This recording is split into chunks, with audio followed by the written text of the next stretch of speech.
আসসালামু আলাইকুম রহমতুল্লাহ। প্রিয় বন্ধুরা, আমি মেজর ডালিম বলছি। এই বইয়ের আজকের পর্বে যে অধ্যায়গুলো পাঠ করা হবে, শেখ কামাল নিজেকে ভবিষ্যৎ প্রধানমন্ত্রী দাবি করে, কর্নেল জিয়া উদ্দিন তার সারা জাগানো নিবন্ধ সাপ্তাহিক হলিডেতে ছাপিয়ে পদত্যাগ করেন, কর্নেল তাহেরকেও পদত্যাগ করতে বাধ্য করা হয়, আওয়ামী দুঃশাসন এবং দুর্নীতির মুখোমুখি সামরিক বাহিনী, সেনাবাহিনীকে অ্যান্টি স্মাগলিং এর জন্য তলব করা হয়, অসাংবিধানিক গোপন রাজনীতি আবশ্যক হয়ে ওঠে। তো চলুন শুরু করা যাক। অধ্যায়: কর্নেল জিয়া উদ্দিন তার সারা জাগানো নিবন্ধ সাপ্তাহিক হলিডেতে ছাপিয়ে পদত্যাগ করেন, কর্নেল তাহেরকেও পদত্যাগ করতে বাধ্য করা হয়। অ্যান্টি স্মাগলিং এবং অপারেশন ফ্লুড থেকে সেনাবাহিনী প্রত্যাহারের সিদ্ধান্ত অনেক প্রশ্নের জন্ম দেয় সেনাবাহিনী সদস্যদের মাঝে।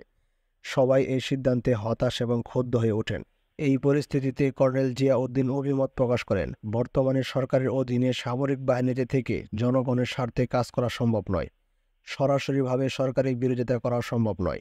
তাই সরকারি অপশাসন ও দুর্নীতির বিরুদ্ধে জনগণের মাঝ থেকেই গড়ে তুলতে হবে দুর্বার প্রতিরোধ সংগ্রাম।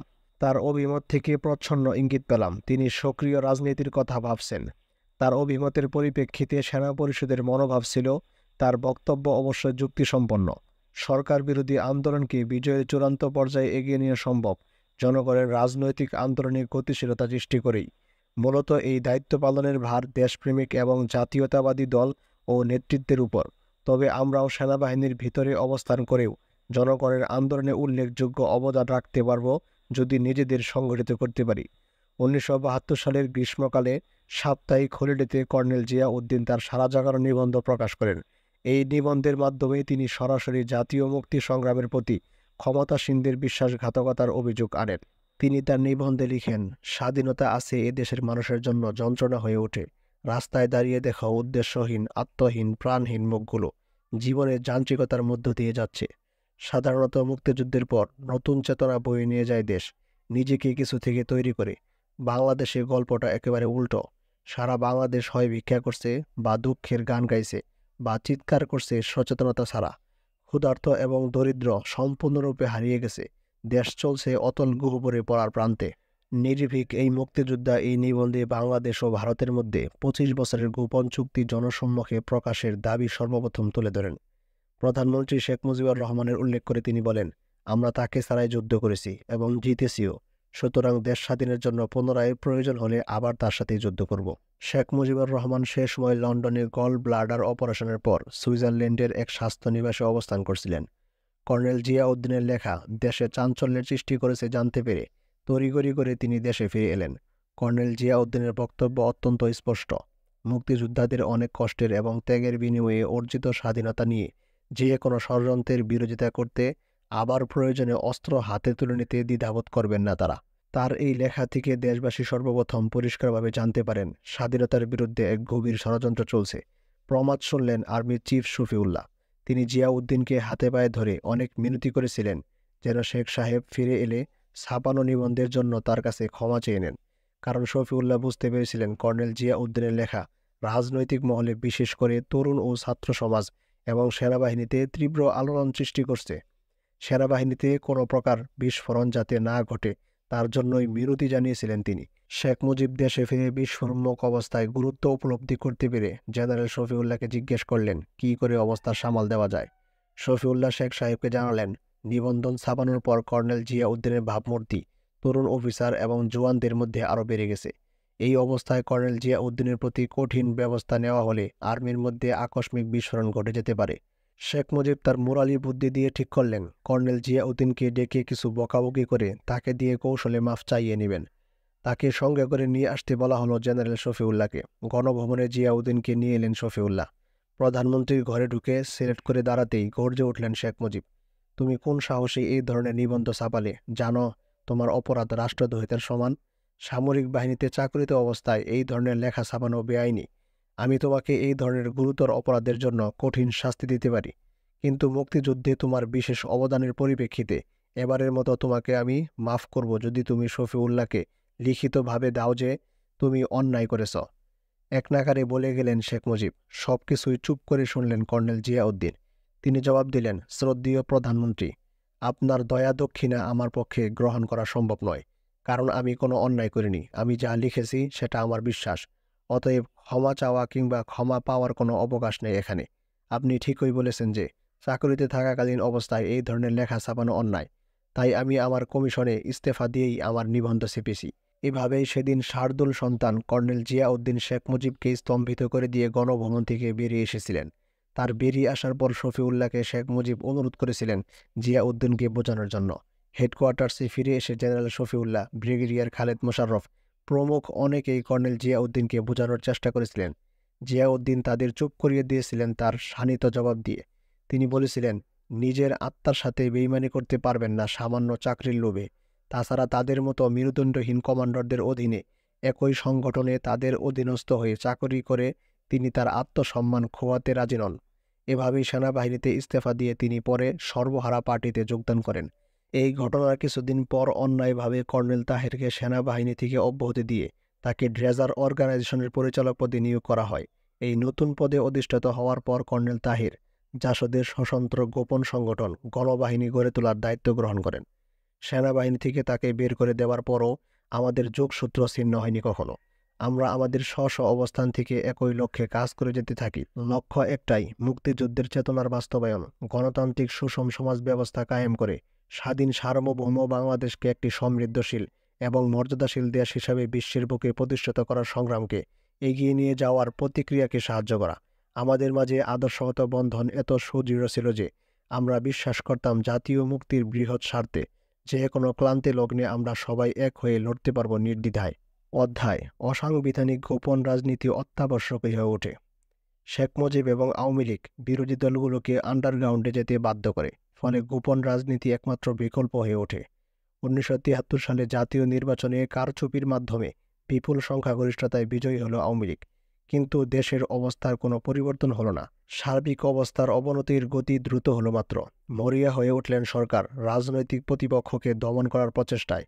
সরকারি দলের লক্ষ্যহীনতা এবং নৈরাজ্যিক কার্যকলাপের মুখে বাংলাদেশের নিয়মতান্ত্রিক রাজনৈতিক দলগুলি, বিশেষ করে বিরোধী দলগুলি এবং সামগ্রিকভাবে নিয়মতান্ত্রিক রাজনীতি নিক্ষিপ্ত হল এক সংকটময় পরিস্থিতির মধ্যে। নিয়মতান্ত্রিক রাজনীতি শাসিত যে কোনো দেশেই কোনো বিশেষ একটি দল দেশের শাসনতন্ত্রকে দলীয় সম্পদ মনে করে না। সেখানে শাসনতন্ত্রের প্রতি অনুগত 2 বা ততোধিক রাজনৈতিক দল থাকে। ক্ষমতার হাত বদল হয় সে সমস্ত দলগুলির মধ্যেই। জাতীয় স্বার্থের মৌলিক বিষয়ের প্রশ্নে তারা একে অপরের সহযোগিতা করে থাকে। এই সহযোগিতার ভিত্তিতেই নিয়মতান্ত্রিক রাজনীতি পরিচালিত হয়। বাংলাদেশে যেখানে সরকার নিজের স্বার্থের সাথে রাষ্ট্রের স্বার্থকে এক করে রেখেছে, সেখানে নিয়মতান্ত্রিক রাজনীতির বিকাশ মোটেই সম্ভব নয়। বিরোধী দলগুলো অনৈক্য এবং অন্যান্য কারণে আওয়ামী লীগের বিকল্প শক্তি হিসাবে গড়ে উঠতে পারছে না। তাদের উপর নিষ্পেষণ চালিয়ে আওয়ামী লীগ দেশব্যাপী যে পরিস্থিতির সৃষ্টি করেছে, সেখানে বিরোধী দলগুলো ভবিষ্যতে কখনো পর্যাপ্ত শক্তি সঞ্চয় করতে পারবে কিনা সেই বিষয়ে যথেষ্ট সন্দেহ রয়েছে। এই প্রক্রিয়া আওয়ামী লীগকেও নিয়মতান্ত্রিক রাজনৈতিক দল হিসাবে প্রতিষ্ঠিত হতে দিবে না। যেভাবে সরকারি দল আইনের শাসনের প্রতি চরম অবজ্ঞা প্রদর্শন করে নিয়মতান্ত্রিক রাজনীতির সব নীতি বিসর্জন দিয়ে নিজেদের আখের গোছাতে উঠে পড়ে লেগেছে, তাতে অদূর ভবিষ্যতে দেশে প্রতিষ্ঠিত হবে স্বৈরাচার। স্বৈরাচার যখন খোলা নিয়মতান্ত্রিক রাজনীতির বিকাশের সব দরজা বন্ধ করে দেয়, তখন স্বৈরশাসনের বিরুদ্ধে দানা বেঁধে ওঠে রাজনৈতিক গোপন তৎপরতা। রাজনীতিতে বেজে ওঠে অস্ত্রের ঝঞ্ঝনানি। রাজনৈতিক বিরোধিতার রূপ নেয় সশস্ত্র সংগ্রামের। 1973 সালের 11 নভেম্বর বাংলাদেশ ছাত্র ইউনিয়নের বার্ষিক সম্মেলনে শেখ মুজিবের ভাষণই এর বড় প্রমাণ। তিনি ওই ভাষণে বলেন, যারা রাতের বেলায় গোপনে রাজনৈতিক কর্মী, ছাত্র, সাধারণ মানুষকে হত্যা করে, তাদের সঙ্গে ডাকাতের কোনো পার্থক্য নেই। কেউ যদি নিরীহ সাধারণ মানুষকে হত্যা করতে পারে, তাহলে আমাদেরও তাদের গুলি করে হত্যা করার অধিকার আছে। বঙ্গবার্তা, 12 নভেম্বর 1973 সাল। ইতিহাসের লেখন, যে রাষ্ট্র ও সরকার প্রধান অস্ত্রের জোরে বিরোধীদের শায়েস্তা করার চেষ্টা করেছেন, তার পতনও ঘটেছে বেশিরভাগ ক্ষেত্রে অস্ত্রের মুখেই। ওই একই দিন ন্যাশনাল আওয়ামী পার্টির সভাপতি মাওলানা ভাসানী রাজশাহীর এক জনসভায় বলেন, সরকার যেভাবে বিরোধী দলীয় কর্মী হত্যা করা শুরু করেছে, তার ফলে এদেশে নিয়মতান্ত্রিক রাজনীতির পথ বন্ধ হতে চলেছে। এই অবস্থা চলতে থাকলে কোনো সভা সমিতিতে অংশগ্রহণ করা যাবে না। দমননীতি এবং মানুষকে হত্যা করে দেশ শাসন করা যায় না। আইয়ুব খান, ইয়াহিয়া খানের পতন হয়েছে অতীতে। এ ধরনের দমননীতি চলতে থাকলে এই সরকারের পতনও অবশ্যম্ভাবী। ইতিহাস থেকে শিক্ষা নেও, নিয়মতান্ত্রিক রাজনীতি এবং বিরোধী দল ছাড়া কোনো গণতান্ত্রিক সরকার বেঁচে থাকতে পারে না। 12 নভেম্বর 1973 সাল। রাজনৈতিক কর্মী নিধনের ব্যাপারে জাসদের বক্তব্য ছিল একই রকম।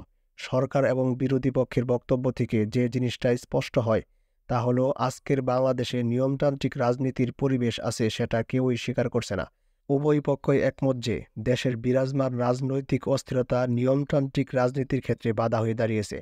বাংলাদেশের শান্তি, শৃঙ্খলা ও নিয়মতান্ত্রিক রাজনীতিকে রক্ষা ও পরিচালনার দায়িত্বে অধিষ্ঠিত নির্বাচিত প্রধানমন্ত্রীর বক্তব্যের দুটি বিষয় এখানে বিশেষভাবে পরিধানযোগ্য। প্রথমত, তিনি বিরোধীদলীয় কর্মীদের ডাকাত বলে অভিহিত করেছেন। দ্বিতীয়ত, সে সমস্ত ডাকাতদের গুলি করে হত্যা করার অধিকারও তার রয়েছে বলে দাবি করেছেন। বিরোধী কর্মীদের চোর, ডাকাত, দেশদ্রোহী, ক্রিমিনাল আখ্যা দেওয়ার রেওয়াজ সেই 1947 সাল থেকে শুরু হয়েছিল। 1950 সালে নুরুল আমিন বিরোধী দলের নেতৃবৃন্দকে ডাকাত দলের সর্দার বলে আখ্যায়িত করেছিল। রাজশাহীর ছাপড়া ওয়ার্ডে নাচল বিদ্রোহীর রাজবন্দীদের গুলি করে মারা এবং ইলাহ মিত্রকে পুলিশ কর্তৃক ধর্ষণকেও সরকার তাদের গণতান্ত্রিক অধিকার বলে দাবি করেছিল। 1970 সালে যখন রাজবন্দীদের মুক্তির জোর দাবি উঠেছিল, পূর্ব পাকিস্তানে তখন স্বৈরাচারী ইয়াহিয়া খানও পূর্ব পাকিস্তানের সব রাজনীতিবিদদের ক্রিমিনাল আখ্যায়িত করেছিলেন এবং তাদের মুক্তির দাবি নাকচ করে দিয়েছিলেন। পরবর্তী রাজনৈতিক ঘটনার প্রবাহ প্রমাণ করেছিল নুরুল আমিন এবং ইয়াহিয়া খানের দোসররাই ছিল প্রকৃত ক্রিমিনাল। বিরোধী পক্ষকে চোর, ডাকাত ইত্যাদি বলে হেয় প্রতিপন্ন করার চেষ্টার ফল কী দাঁড়ায় সেটা বর্তমান প্রধানমন্ত্রীর অজানা থাকার কথা নয়।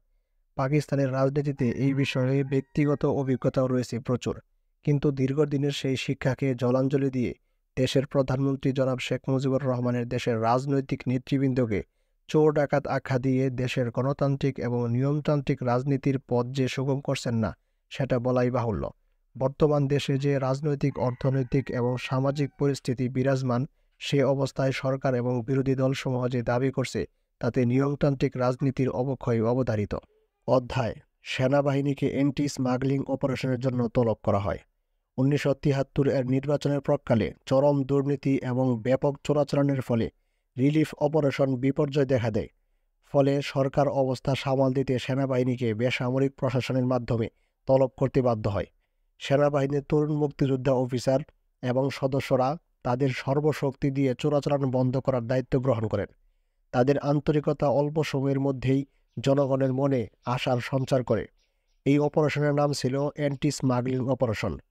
আমরা সমমনা সবাই সিদ্ধান্ত নেই, যদিও তখনও আমরা সুগঠিত নই, তবুও যে কোনো ত্যাগের বিনিময়ে আমাদের দায়িত্ব পালন করে দেশপ্রেম প্রকাশ ঘটাব। এই সুযোগের পূর্ণ সদ্ব্যবহার করতে হবে আমাদের। এই অপারেশন করার সময় তরুণ অফিসার এবং সৈনিকগণ ক্ষমতাসীন দলের রাজনৈতিক নেতৃবৃন্দের এবং টাউটবাটপারদের অসৎ চরিত্র ও সম্পদ গড়ে তোলার লোভ লালসার অভিলাষ সম্পর্কে প্রত্যক্ষ অভিজ্ঞতা লাভ করতে সমর্থ হন। রাজনৈতিক নেতা ও টাউটবাটপারদের সঙ্গে তারা মুখোমুখি দ্বন্দ্বে আসার সুযোগ পান। আমরা অপারেশন কমান্ডার হিসাবে প্রতিজ্ঞা করি, পেটের ক্ষুধার তাড়নায় যে ট্রাক ড্রাইভার কিংবা পোর্টার বোঝা বেয়ে চোরাচালানের সামগ্রী বর্ডারের ওপারে নিয়ে যাচ্ছে জীবনের ঝুঁকি নিয়ে, তাদের ধরেই ক্ষান্ত হব না। আমাদের প্রচেষ্টা হবে চোরাচালানের মূল ব্যক্তিদের জনসম্মুখে প্রকাশ করা, ক্ষমতা বলয়ের ওই সমস্ত অসাধু রুই কাতলাদের উন্মোচন করা যারা পর্দার অন্তরালে থেকে ক্ষমতার অপব্যবহার করে জাতীয় সম্পদের চোরাচালানের মাধ্যমে সম্পদের পাহাড় গড়ে তুলেছে জনগণের লাশের উপর। অল্প সময়েই জানা গেল সব সীমান্তের চোরাচালানের মূলে রয়েছে ভারতের একটি প্রভাবশালী মারোয়ারি গোষ্ঠী এবং সরকারি দলের ক্ষমতাশীল মন্ত্রী ও নেতারা। শেখ মুজিবের কনিষ্ঠ ভ্রাতা শেখ আবু নাসের, স্বরাষ্ট্রমন্ত্রী মনসুর আলী তদীয় পুত্র নাসেম, বন ও মৎস্যমন্ত্রী সেরমিয়া বা তদীয় পুত্র হাসনাত, গাজী গোলাম মোস্তফা সরাসরিভাবে ওই মারোয়ারি চক্রের সাথে জড়িত বলেও তথ্য পাওয়া যায় বিভিন্ন গোয়েন্দা সূত্রে এবং সরজমিনে তদন্তের ফলে। সব ঝুঁকি কাঁধে নিয়ে আমরা তাদের চরিত্র এবং দুষ্কর্মের ফিলিস্তি তুলে ধরতে থাকি জনগণের কাছে। অফিসার এবং সৈনিকরা পরিষ্কার বুঝতে পারেন দেশের বর্তমান ক্ষমতাসীন দল এবং নেতারাই হচ্ছে দেশের দুর্গতির মূল উৎস। তাদের ওই যোগসাজশে ডাকাতরা দেশ ও জাতিকে দেউলিয়া করে তুলেছে।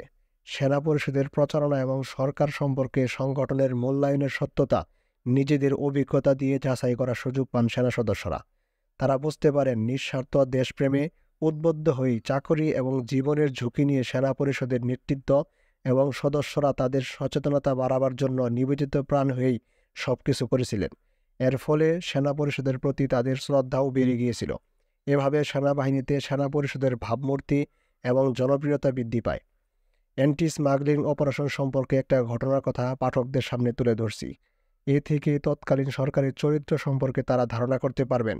দিনাজপুরের অপারেশন কমান্ডার একদিন ঢাকায় কন্ট্রোল রুমে খবর পাঠালো 4 জন মারওয়ারি স্মাগলার আর্মির ভয়ে ঢাকায় গিয়ে জনাব মনসুর আলীর ছেলে নাসিমের সাহচর্যে তার বাড়িতে আশ্রয় গ্রহণ করে আত্মগোপন করে আছে।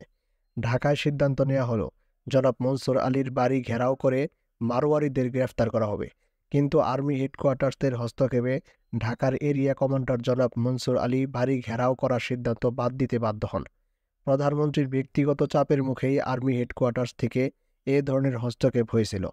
ওই ঘটনার পর সরকার আর্মির তৎপরতা সম্পর্কে উদ্বিগ্ন হয়ে ওঠে।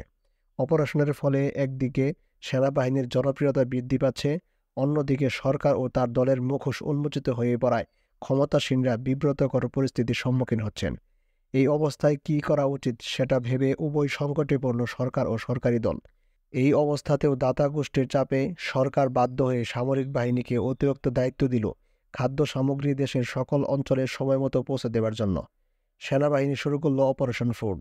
এই অপারেশনেও অভূতপূর্ব সফলতা অর্জন করে সেনাবাহিনী তাদের অক্লান্ত পরিশ্রম ও ত্যাগের মাধ্যমে। এই অপারেশন আর্মির হাতে দেওয়ায় ভীষণ অসন্তোষ দেখা দেয় সরকারি দলের মাঝে, কারণ তাদের স্বার্থ বিঘ্নিত হচ্ছিল প্রতি ক্ষেত্রে। সব পর্যায়ে দলীয় স্বার্থের পরিপন্থী এই সমস্ত অপারেশন বন্ধের জন্য প্রচণ্ড চাপ সৃষ্টি করা হলো প্রধানমন্ত্রীর উপর। তিনি দলীয় স্বার্থের খাতিরে জাতীয় স্বার্থ বিসর্জন দিয়ে অবিলম্বে সামরিক বাহিনীকে ব্যারাকে ফিরে যাবার জন্য নির্দেশ দেন। এতে জনগণের মনে দারুণ ক্ষোভ সৃষ্টি হয়। সেনাবাহিনী বাধ্য হয়ে ব্যারাকে ফিরে আসে।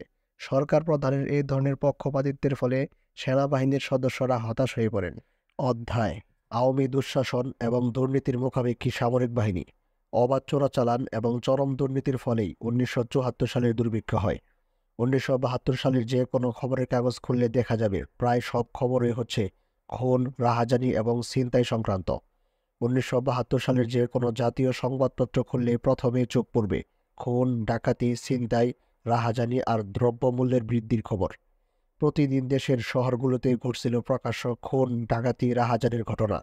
গ্রামে গঞ্জেও চলছিল ত্রাসের রাজত্ব। ক্রমবর্ধমান এই ত্রাসের নাগপাশে জনগণ এক শ্বাসরুদ্ধকর অবস্থায় কাল অতিবাহিত করছিল। যখন জনগণের পরনে কাপড় নেই তখন ঘটেছিল সুতা নিয়ে কেলেঙ্কারি। পেটে যখন ভাত নেই তখন লাখ লাখ টন বিদেশি সাহায্যে প্রাপ্ত খাদ্য নির্বিবাদে পাচার হয়ে গিয়েছিল সীমান্তের ওপারে। মজলুম নেতা ভাসানী অবাধে চোরাচালানের প্রতিবাদে সোচ্চার হয়ে ওঠেন। তিনি আওয়াজ তোলেন সোভিয়েত সামাজিক সাম্রাজ্যবাদ ও ভারতীয় সম্প্রসারণের বিরুদ্ধে। জবাবে আওয়ামী লীগ সরকার তাকে চীন ও পাকিস্তানের দালাল, মার্কিন সাম্রাজ্যবাদের তল্লিবাহ প্রভৃতি বলে আখ্যায়িত করে। অথচ ইতিহাস সাক্ষ্য দিবে 1968-1969 এর সারা জাগানো আন্দোলনকালে বরফের উপর আঘাত করেছিল সর্বপ্রথম যে ব্যক্তি, তার নাম মাওলানা ভাসানী। মাওলানার সার্বজনীন আহ্বানের পরিপ্রেক্ষিতেই ছাত্ররা দিলেন 11 দফা। তারই নির্দেশে ন্যাপ তার নিজস্ব 14 দফা বাদ দিয়ে 11 দফাকেই তাদের দাবি হিসেবে গ্রহণ করে। 1970-এর কারাবন্দী মুজিবুর রহমানকে মুক্ত করার দুর্বার গণ আন্দোলনও গড়ে তুলেছিলেন এই মাওলানা ভাসানী। 16 ফেব্রুয়ারি পল্টনের বিশাল জনসভায় তিনি বজ্র কণ্ঠে হুঁশিয়ারি উচ্চারণ করেন, প্রয়োজন হলে ফরাসি বিপ্লবের মতো জেলখানা ভেঙে মুজিবকে বের করে আনব। তার মতো একজন অভিজ্ঞ প্রবীণ রাজনৈতিক উদারপন্থী নেতাকে সাম্প্রদায়িক উস্কানিদাতা বলে গালাগালি দিতেও কুণ্ঠাবোধ করেননি শাসক দল। এই গালাগাল পর্ব শুরু করেন তরুণ নেতারা। পরে প্রবীণরাও ক্রমে তাদের সাথে যোগদান করেন। মার্চের শুরু থেকেই খবর আসতে থাকে দেশের বিভিন্ন স্থান থেকে মানুষ মরছে অনাহারে, না খেয়ে।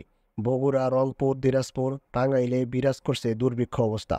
আকাশচুম্বী দ্রব্যমূল্য বৃদ্ধির প্রতিবাদে বিক্ষোভ মিছিল বের হতে থাকে বিভিন্ন স্থানে। এই অবস্থায় ভারতীয় দূতাবাসের মুখপাত্র স্বীকার করেন যে চোরাচালান হচ্ছে ব্যাপক হারে। তারা বলেন সীমান্ত বাণিজ্য চুক্তি হয়ে গেলেই এই চোরাচালান বন্ধ হবে। এই বক্তব্য দূতাবাস থেকে দেওয়া হয় 23-3-1972 সালে। দুর্নীতি ছড়িয়ে পড়ে দেশের সব জায়গায় সর্বস্তরে। 1972 সালের 27 ফেব্রুয়ারি শেখ মুজিব তার সংসদ সদস্যদের প্রতি এক নির্দেশ জারি করে বলেন, চাকরি, নিয়োগ, বদলি, পদোন্নতির জন্য কেউ সুপারিশ করবেন না, প্রশাসনকে চলতে দিন। 11 মার্চ দৈনিক বাংলায় একটি খবর বের হয় সিগারেটের পারমিট নিয়ে। বাংলাদেশ টোবাকো কোম্পানির 25 জন ডিস্ট্রিবিউটর নিয়োগের জন্য কর্তৃপক্ষ 3000 সুপারিশপত্র পেয়েছেন।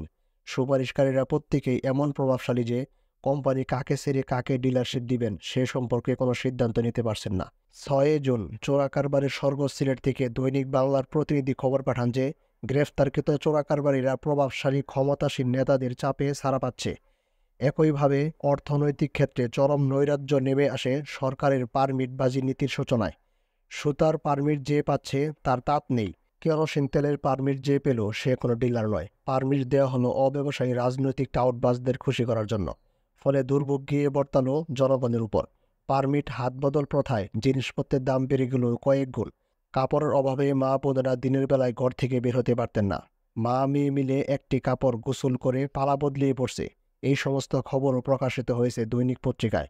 ঠিক সেই সময় সরকার টিসিবির মাধ্যমে ভারত থেকে আনলো সুন্দরী শাড়ি, যে শাড়িতে হাঁটুও ডাকে না, পর্দাও হয় না। ভারতীয় দূতাবাস বলল টিসিবি দেখেই এনেছে এই শাড়ি। টিসিবি কোনো জবাব দিতে পারল না। আগস্ট মাসে দেশে বন্যা শুরু হয়। আসে বিস্তর রিলিফ নিয়ে লুটপাটের কাহিনী পাওয়া যাবে 1974 সালের August, September, October, November, December মাসের সংবাদপত্রসমূহে। অবাধ লুটপাট চলে বাঁশ, টিন, খাদ্য সামগ্রী, রিলিফের ওষুধপত্র এবং কম্বল নিয়ে। প্রতিদিনের সংবাদপত্রে ছাপা হয় ক্ষুধাতুর মানুষের ছবি। অন্ন নেই, বস্ত্র নেই, মাথা গোঁজার ঠাঁই নেই। কোটি কোটি লোক হয় ক্ষতিগ্রস্ত ও বস্ত্রহারা। 3 আগস্ট ইত্তেফাকে ছাপা হয় এসব ছবি। দৈনিক বাংলায় খবর বের হয় বমি খাচ্ছে মানুষ। বাংলাদেশ রেডক্রস সম্পর্কে প্রকাশিত হয় চুরি, দুর্নীতি, স্বজনপ্রীতি অসংখ্য অভিযোগ। গ্রামে গঞ্জে রেডক্রস প্রধান গাজী গোলাম মোস্তফার নামে ছড়া বের হয়। আতাউর রহমান খান রেডক্রসের অসাধু তৎপরতার প্রতিবাদ করেন, দুর্নীতির অভিযোগ করেন। 10ই আগস্টের ইত্তেফাকে সেই বিবৃতি ছাপা হয়। 13 তারিখ সংবাদপত্রের রিপোর্টে দেখা যায় যে সারা দেশের মানুষ কচু গেছু খেয়ে জীবন ধারণ করছে। আতাউর রহমান খান অভিযোগ করেন যে বিরোধী দলীয় সদস্যদের ত্রাণ সাহায্য সংগ্রহের চেষ্টায় পুলিশ বাধা দিচ্ছে, তাদের গ্রেফতার করছে। জনাব খান 11ই আগস্ট কাগজে বিবৃতি দেন যে দুনিয়ার এমন কোনো নজির নেই যে রেডক্রস সমিতির চেয়ারম্যান কোনো দলীয় লোক হয়। তিনি একজন বিচারপতি অথবা বিশিষ্ট শিক্ষাবিদকে এই সমিতির দায়িত্ব দেওয়ার জন্য সরকারের প্রতি আহ্বান জানান। গ্রাম থেকে উপদ্রুত এলাকা থেকে হাজার হাজার মানুষ শহরে আসতে থাকে। ঢাকা শহরে 135টি রিলিফ ক্যাম্প স্থাপন করা হয়। 12ই আগস্ট যাত্রাবাড়িতে রিলিফ ক্যাম্পে আশ্রয় গ্রহণকারীরা বলেন যে 3 দিন তাদের জন্য এক মুঠো খাবারও বরাদ্দ করা হয়নি। 16ই আগস্ট আইসিআরসির সদস্য মিস্টার এলভিন কাজ পরিদর্শনের জন্য আদমজী রিলিফ ক্যাম্পে গেলে লোকেরা কমিটি চেয়ারম্যানের বিরুদ্ধে চুরি ও স্বজনপ্রীতির অভিযোগ করে। এলভিন চলে গেলে কমিটির চেয়ারম্যান তার গুন্ডা বাহিনী দ্বারা অভিযোগকারীদের উপর হামলা চালায়। এতে ছুরিকাহত 2 ব্যক্তিকে হাসপাতালে ভর্তি করা হয়। খাওয়ার অনুপযুক্ত পচা বিস্কুট সরবরাহ করা হয়। তা থেকে ক্যাম্পগুলোতে কলেরা মহামারী আকার ধারণ করে। মরতে থাকে মানুষ। মানুষের জীবন নিয়ে ছিনিমিনি খেলা চলে। সে সময়কার পত্রিকার পাতা উল্টালে গা শিউরে ওঠে। মানুষের সৃষ্ট দুর্ভিক্ষ কেড়ে নেয় লাখ লাখ মানুষের প্রাণ। হাজার হাজার চাষি যারা একদা কষে ধরত লাঙ্গল, মাঠ ভরে তুলত সবুজ শস্যের সমারোহ, তারা ভিক্ষার জন্য শহরের মানুষের কাছে হাত পাতে। ফিরে যায় ভিক্ষা না পেয়ে, তারপর বেয়ারিশ লাশ হয়ে পড়ে থাকে। আঞ্জুমানের মফিদুল ইসলাম প্রতিদিন ঢাকা শহর থেকেই 30 থেকে 40টি বেয়ারিশ লাশ দাফন করছিল। সে কাহিনী ও ছবি আছে সেই সময়কার দৈনিক সংবাদপত্রগুলোর পাতায় পাতায়। ঢাকায় প্রতি ঘন্টায় 3 থেকে 4 জন লোক মারা পড়তে থাকে অনাহারে। এর এক পর্যায়ে আঞ্জুমানের লাশ দাফনের কথা খবরের কাগজে প্রকাশ করা বন্ধ করে দেওয়া হয় সরকারি আদেশে। আগস্ট থেকে ডিসেম্বর মাস অবধি প্রতিটি জেলা থেকে খবর আসতে থাকে যে শত শত লোক অনাহারে মারা যাচ্ছে। ভাত নেই, কাপড় নেই, বাসস্থান নেই। 10 সেপ্টেম্বর ইত্তেফাক ছবি ছাপে। মাছ ধরার জাল পরে লজ্জা ঢাকার চেষ্টা করছে গ্রামের এক বধূ। চট পরে ভিক্ষার আশায় সন্তান কোলে ঘুরে ফিরছে অসহায় জননী। গৃহবধূরা ক্ষুধার জ্বালায় হচ্ছে প্রমোদবালা। রিলিফের কেলেঙ্কারির খবর ছাপা হচ্ছিল খবরের কাগজে, কিন্তু অপরাধী ব্যক্তিদের একজনেরও বিচার হয়েছে এমন কথা শোনা যায়নি কখনো। কেন হয়নি সে খবরও সংবাদপত্রের পাতায় আসেনি। উত্তরাঞ্চলে পানির দামে বিক্রি হতে থাকে জমি। অসংখ্য সম্ভ্রান্ত কৃষক ভিক্ষুকে পরিণত হয়। সে সময়ের 22 সেপ্টেম্বর বাইতুল মোকাররমে 2 শতাধিক উলঙ্গ অর্ধলঙ্গ নারী পুরুষের অন্ন বস্ত্রের দাবিতে মিছিল করে। গ্রাম থেকে আসা অসহায় মানুষের আর্তনাদ একটুও কম্পিত করতে পারেনি আওয়ামী লীগের শাসক কুলের হৃদয়। আর সেই সময়েই শেখ মুজিবের 55তম জন্মবার্ষিকী উপলক্ষে 55 পাউন্ড ওজনের কেক কাটে শেখ মুজিব নিজেই। 23 সেপ্টেম্বর সারা দেশে 4300 লঙ্গরখানা খোলার কথা ঘোষণা করা হয়। সে সমস্ত লঙ্গরখানার ইতিহাস আর এক করুণ কেলেঙ্কারির ইতিহাস। নওগাঁর আওয়ামী লীগ সংসদ সদস্য 24 সেপ্টেম্বর এক বিবৃতি দিয়ে জানান যে সারা জেলার মানুষ গত 3-4 দিন ধরে না খেয়ে আছে। চালের কেজি 7 টাকা। তার কদিন পরেই 6 অক্টোবর ইত্তেফাক খবর দেয় যে 21 লাখ টাকার বিদেশি মদ ও সিগারেট আমদানি করা হয়েছে সরকারি টাকায়। ওই দিনের খাদ্যমন্ত্রী বললেন, তখন পর্যন্ত অনাহারে কতজন লোক মারা গেছে সরকারের তা জানা নেই। প্রকাশিত পত্রিকাগুলোর খবর অতিরঞ্জিত, তবে তিনি স্বীকার করেন চোরাকারবার কিছুটা হয়েছে। 8ই অক্টোবর অধ্যাপক আবুল ফজল সহ চট্টগ্রাম বিশ্ববিদ্যালয়ের 84 জন শিক্ষক এক বিবৃতি দিয়ে বলেন, জাতির জীবনে দুর্যোগ মোকাবেলার প্রতি এত অনাসক্তি, এত অবজ্ঞা, এত অদ্ভুত রকম ঔদাসীন্য কখনো দেখা গেছে বলে মনে হয় না। নিজের প্রতি আস্থাহীন জাতি যে কী রকম জড়পদার্থে পরিণত হতে পারে, বর্তমান বাংলাদেশ তার জ্বলন্ত প্রমাণ। স্বাধীনতা সংগ্রামের সেই আত্মত্যাগ, ত্যাগের মহৎ শক্তির সেই প্রচণ্ডতা, পরবর্তীকালে সিদ্ধান্তহীনতায়, ভুল সিদ্ধান্তে, প্রশাসনিক নিষ্ক্রিয়তায় আর গুটি কতক লোকের লাগামহীন দুর্নীতির সয়লাবে ধুয়ে গেছে। দেশের নেতৃত্বের প্রতি এই জাতীয় দুর্দিনে আমাদের আকুল প্রার্থনা, জাতি হিসাবে আমাদের শক্তিতে আস্থাবান হওয়ার পরিবেশ ফিরিয়ে দিন। 8ই অক্টোবর 1974 সাল। শ্রমিক লীগের আব্দুল মান্নান এমপি জানান, লবণের দুর্নীতি সম্পর্কে সম্ভাব্য সকল প্রকার খোঁজখবর নিয়ে জানা গেছে যে মজুতদার উৎপাদনকারীর কাছ থেকে 2 টাকা মণ করে লবণ কিনে থাকেন। সরকারিভাবে মজুতদারদের জন্য অশোধিত লবণের দাম 15 টাকা আর শোধিত লবণের দাম 55 টাকা নির্ধারণ করা হয়েছে। তিনি আরও বলেন, অশোধিত লবণের দাম 40 টাকা করা হলে বাজারে প্রচুর লবণ পাওয়া যাবে। প্রকাশ থাকে যে এ ব্যাপারে নাকি আমাদের দলীয় কোনো সংসদ সদস্য জড়িত রয়েছেন বলে অনুমান করা হচ্ছে। 13ই অক্টোবর ঢাকার সংবাদপত্র সূত্রে জানা যায় যে প্রতিদিন করে 84টি বেওয়ারিশ লাশ দাফন হচ্ছে। 27শে অক্টোবর খবর আসে, জামালপুরে প্রতিদিন অনাহারে শতাধিক লোক মারা যাচ্ছে। সরকার এই মৃত্যুকে পুষ্টিহীনতা বলে অবহিত করে। অনাহারে মানুষ মরছে, সরকার সেটা অস্বীকার করে। 25শে অক্টোবর ঢাকার সংবাদপত্রে বের হয়, ট্রাক বোঝাই করে ধান চাল ভারতে পাচার হচ্ছে। দিনাজপুরে চালের কেজি 8 টাকা। ক্ষুধা নিবৃত্তির জন্য মানিকগঞ্জের এক পরিবারের 7 জন আত্মহত্যা করেছে। এই সময়ে 25শে অক্টোবর আওয়ামী লীগের তৎকালীন সভাপতি জনাব কামরুজ্জামান দাবি করেন, দেশের প্রচলিত আইনে চোরাকারবারিদের দমন করা হচ্ছে না। কয়েক মাস আগে সংসদে চোরাকারবারিদের গুলি করে হত্যা করার বিধান পাশ হয়, কিন্তু কাউকে কোনো দিন ওই বিধানে হত্যা করা হয়নি। একই সঙ্গে কামরুজ্জামান অবশ্য বলেন, দলের ভিতর থেকে দলের সমালোচনা চলবে না। তখন থেকে আওয়ামী লীগের ভিতরে কোন্দল দানা বেঁধে ওঠে। সেই ক্লান্তি লগ্নে 26শে অক্টোবর 1974 সালে স্বাধীনতা সংগ্রামকালের প্রবাসী সরকারের প্রধানমন্ত্রী জনাব তাজউদ্দিন আহমেদ তৎকালীন প্রধানমন্ত্রী শেখ মুজিবের নির্দেশে মন্ত্রিত্ব হারান। জনাব তাজউদ্দিন এক বিবৃতিতে বলেন, জাতির বৃহত্তর স্বার্থে তিনি কোনো বিতর্ক সৃষ্টি করতে চান না। ঢাকার এবং বিদেশি সাংবাদিকদের মতে স্বাধীনতা যুদ্ধে প্রত্যক্ষ ভূমিকা পালন করায় জনাব তাজউদ্দিন আহমেদের যে ইমেজ গড়ে ওঠে তা পাকিস্তানে আটক শেখ মুজিবুর রহমান সহ্য করতে পারছিলেন না। তাছাড়া মুক্তিযুদ্ধের সময় পাকিস্তানে আটক শেখ মুজিবের চেয়ে স্বাধীনতা প্রশ্নকে বড় করে দেখার জন্য বেগম মুজিব ও তাজউদ্দিনকে সহ্য করতে পারতেন না বলে জানা যায়। তাজউদ্দিন সম্পর্কে সরকার পক্ষ থেকে প্রচার চালানো হয় যে তিনি অর্থমন্ত্রী থাকাকালে দেশের অর্থনীতি ধ্বংসের পথে চলে যায়। তাজউদ্দিন আহমেদ বাকশালের কেন্দ্রীয় কমিটি থেকেও পরবর্তীতে বাদ পড়েন। 29শে অক্টোবর সারা দেশে ধর্মঘট নিষিদ্ধ ঘোষণা করা হয়। একই দিন মজুতদারি আর কালোবাজারি দায়ে আওয়ামী লীগের আরও একজন সংসদ সদস্য গ্রেফতার হন। 30 তারিখে লবণ মজুতের জন্য আওয়ামী লীগের এমপি ডক্টর শামসুদ্দিন আহমেদকে গ্রেফতার করা হয়। এই অবস্থায় মৌলিক অধিকার সংরক্ষণ ও আইন সাহায্য কমিটির উদ্যোগে 1 নভেম্বর 1974 বাইতুল মোকাররম প্রাঙ্গণে শিক্ষক, আইনজীবী, চিকিৎসক, লেখক, সাংবাদিক, সাংস্কৃতিক কর্মী, চিত্রশিল্পী ও ছাত্রসহ বিভিন্ন পেশায় নিযুক্ত ব্যক্তিরা বাংলাদেশের বর্তমান মন্বন্তর প্রতিরোধের জন্য আন্দোলন গঠনের উদ্দেশ্যে এক বিরাট সমাবেশে যোগদান করেন।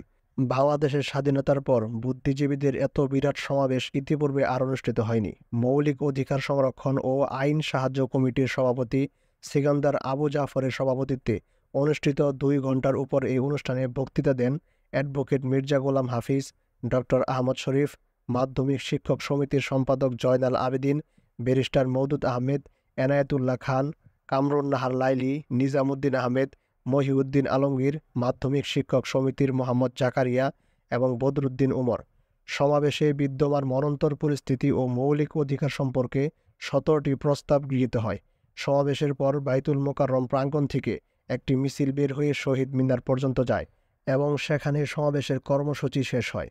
সমাবেশে গৃহীত প্রস্তাবলীর বিবরণ এরকম: 1974 সালের 1 নভেম্বর বাইতুল মোকাররম প্রাঙ্গণে অনুষ্ঠিত মন্বন্তরের গৃহীত প্রস্তাবে বলা হয় যে এই মন্বন্তরের ব্যাপকতা ও ভয়াবহতা 1943 সালের মন্বন্তরের ব্যাপকতা ও ভয়াবহতাকেও অতিক্রম করেছে এবং এই মন্বন্তর বন্যা বা প্রাকৃতিক দুর্যোগের ফলে সৃষ্টি হয়নি, বরং শাসক শ্রেণী ও তাদের সহযোগীদের গণবিরোধী নীতি ও কর্মকাণ্ডেরই প্রত্যক্ষ পরিণতি। সমাবেশের প্রস্তাবে এই মন্বন্তরকে প্রায় দুর্ভিক্ষাবস্থা বলে বর্ণনা না করে একে মন্বন্তর বলে ঘোষণার জোর দাবি জানানো হয়।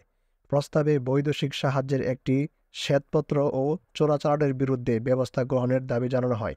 সমাবেশের প্রস্তাবে সর্বদলীয় রিলিফ কমিটি গঠনে সরকারের বিরোধিতার নিন্দা করে অবিলম্বে একটি সর্বদলীয় রিলিফ কমিটি গঠনের দাবি জানানো হয় এবং এ ব্যাপারে বিরোধী দলসমূহের প্রতি উদ্যোগী ভূমিকা গ্রহণের আহ্বান জানানো হয়। এছাড়াও রেশনিং এলাকা সম্প্রসারণ এবং টেস্ট রিলিফ চালু করার দাবি জানানো হয়। সমাবেশের প্রস্তাবে লঙ্গরখানার সংখ্যা বৃদ্ধি এবং সেখানে নির্যাতন বন্ধ করার দাবি জানানো হয়। মন্বন্তর প্রতিরোধ আন্দোলন সমাবেশে রেডক্রসের চেয়ারম্যান হিসাবে সুপ্রিম কোর্টের একজন বিচারপতিকে নিয়োগ করার দাবি জানানো হয়। রাজনৈতিক নির্যাতন বন্ধ ও মিথ্যা মামলায় আটক এবং বিনা বিচারে আটক রাজনৈতিক বন্দীসহ সকল রাজবন্দীর মুক্তি দাবি জানানো হয়। পরবর্তীকালে বেগম খালেদা জিয়া প্রধানমন্ত্রী হিসাবে 1974 সালে দুর্ভিক্ষের সময় আওয়ামী লীগ সরকার ও সরকার দলীয় নেতা সদস্যদের রিলিফ চুরি এবং চোরা কারবারির বিবরণ দিতে গিয়ে 13ই আগস্ট 1992 সালে সংসদে বলেছিলেন, রিলিফ চুরি এবং চোরা কারবারের মাত্রা এতটা বৃদ্ধি পেয়েছিল আওয়ামী লীগ শাসনামলে যে তদানীন্তন রাষ্ট্রপ্রধানকে বলতে হয়েছিল, আমার কম্বল কোথায়। 21শে আগস্ট 1992 সালের চিত্রায় প্রকাশিত। সেই সময় বিরোধী দলীয় নেত্রী হিসাবে শেখ হাসিনা সংসদে উপস্থিত ছিলেন, কিন্তু ওই বক্তব্যের বিরোধিতা করা তার পক্ষে সম্ভব হয়নি। তিক্ত সত্যকে গলধরণ করে তাকে নিশ্চুপ হয়েই বসে থাকতে হয়েছিল, বাধ্য হয়ে অসহায়ের মতো। অধ্যায়: শেখ কামাল নিজেকে ভবিষ্যৎ প্রধানমন্ত্রী দাবি করল। বেসামরিক প্রশাসনের সাহায্যে আমরা তখন ব্যস্ত। এক রাতে হঠাৎ করে শেখ কামাল, শাহান, তারেক এসে উপস্থিত হলো আমার কুমিল্লা সেনানিবাসের বাসায়। শাহান ও তারেক ছিল শেখ কামালের বিশেষ ঘনিষ্ঠ বন্ধু। কিছুদিন পর হঠাৎ একদিন বেশ রাত করে শেখ কামাল, শাহান এবং তারেক কুমিল্লা ক্যান্টনমেন্টে আমার বাসায় এসে হাজির। রাত তখন প্রায় 11টা বাজে। এত রাতে কোনো খবর না দিয়ে ওদের আগমনে কিছুটা আশ্চর্য হলাম। আমি বললাম, কি ব্যাপার কামাল, তোমরা এত রাতে এখানে? সে বলল, বস সরি, কিন্তু উপায় নাই, রাতটা আপনার বাসায় নিরাপদে কাটাবো বলেই এলাম। সকালে এসেছি পার্টির কাজে, সারাদিন ব্যস্ত ছিলাম শহরে, খবর দেবার সময় পাইনি। কিছুক্ষণ আগে কাজ শেষ হলো, দিনকাল খারাপ, তাই ভাবলাম শহরে না থেকে আপনার কাছে চলে আসি। আমি বললাম, তা বেশ ভালো করেছ, শহরে তো আজ গোলাগুলিও হয়েছে শুনলাম। সে বলল, না বস, গোলাগুলি না, এই একটু রংবাজি আর কি। এরই মধ্যে নিম্মি খাবার ব্যবস্থা করে এসে বলল, সবার মুখ দেখে শুকিয়ে আছে, হয়তোবা কেউ খায়নি, আসেন খেয়ে যান, তারপর কথা বলার জন্য অনেক রাত পড়ে আছে। তখন শেখ কামাল বলল, নিম্মি, আপনি অনেক ভালো কাজ করেছেন। তখন সবাই হাত মুখ ধুয়ে খেতে বসে গেল। এরা তিনজনই বিশেষভাবে পরিচিত এবং আপনজন। খাওয়ার মাঝে শাহান বলে উঠল, ডালিম ভাই, কামাল বিয়ে করেছে। আমি বললাম, তাই নাকি? তা হঠাৎ করে বিয়ে, কি বিষয়? কামাল বলল, না মানে সবাই ধরছে, না করে আর উপায় কি বস, রাজি হতেই হলো। আমি বললাম, এ তো খুবই সুখবর। তা তোমার স্কলারশিপের কি হলো? স্ত্রীকে সাথে নিয়ে যাচ্ছ নাকি? শেখ কামাল বলল, না বস, যাওয়া যাবে না, পড়ালেখা করার সময় নেই। এরপর কামাল শার্টের কলারের এক প্রান্ত আঙ্গুল দিয়ে নাড়িয়ে বেশ একটু গর্বের সাথেই বলল, ভবিষ্যতে প্রাইম মিনিস্টার হব, বুঝতেই তো পারছেন কত কাজ, সময় নেই হাতে। আমি বললাম, সেটা তো বুঝতেই পারছি, কিন্তু পড়ালেখার কোনো শর্টকাট নেই, মাত্র 2-4 বছরের ব্যাপার ছিল। লেখাপড়াটা সেরে আসলে ভবিষ্যতে আমরা একজন শিক্ষিত প্রধানমন্ত্রী পেতাম, এটাই আমার আশা আর কি। তাছাড়া আগামী 2-4 বছরে তো চাচা রিটায়ার্ড করছেন না, সেক্ষেত্রে স্কলারশিপটা শেষ করলেই পারতে। দেখো কামাল, চাচা বলেন তিনি প্রায় সর্বমোট 17 বছর জেল খেটেছেন পাক আমলে। জেলে থাকাকালীন অবস্থায় পৃথিবীর প্রায় সব নামিদামি নেতারা বিস্তর লেখাপড়া করেছেন। আমাদের ঢাকা সেন্ট্রাল জেলের লাইব্রেরিটাও শুনেছি অনেক বড়। জেলে থাকাকালীন সময়টার যথাযথ সদ্ব্যবহার করে চাচা কিন্তু তেমন একটা পড়ালেখা করেননি। সময়টাকে কাজে লাগালে আজ তারই অনেক সুবিধা হতো রাষ্ট্র পরিচালনা করতে। কি কথা ঠিক বললাম কিনা? ওরা সবাই আমার কথা শুনছিল আর খাচ্ছিল। কামাল কিংবা অন্যদের কেউ কোনো উত্তর দিল না। আমার কথাগুলো সম্ভবত ওদের মনপতো হয়নি।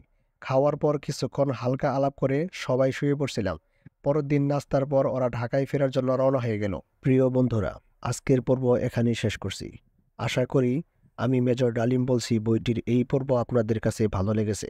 আপনারা যদি আমার গল্পটি উপভোগ করে থাকেন তাহলে অবশ্যই লাইক দিয়ে জানান, আপনার মতামত কমেন্টে লিখুন এবং আপনার বন্ধু ও পরিবারের সাথে ভিডিওটি শেয়ার করুন। এই বইটির আরও অনেক পর্ব আসছে, তাই চ্যানেলটি সাবস্ক্রাইব করে বেল আইকনটি ক্লিক করতে ভুলবেন না। তাতে নতুন পর্ব আপলোড করা মাত্রই আপনার কাছে নোটিফিকেশনটি চলে আসবে। আজকের মতো এখানেই বিদায় নিচ্ছি। আপনাদের সাথে পরবর্তী পর্বে আবারও দেখা হবে। ততক্ষণ পর্যন্ত নিজের ও পরিবারের খেয়াল রাখুন এবং এআই মাদ্রাসার সাথেই থাকুন। ধন্যবাদ সবাইকে। আসসালামু আলাইকুম ওয়া রাহমাতুল্লাহ।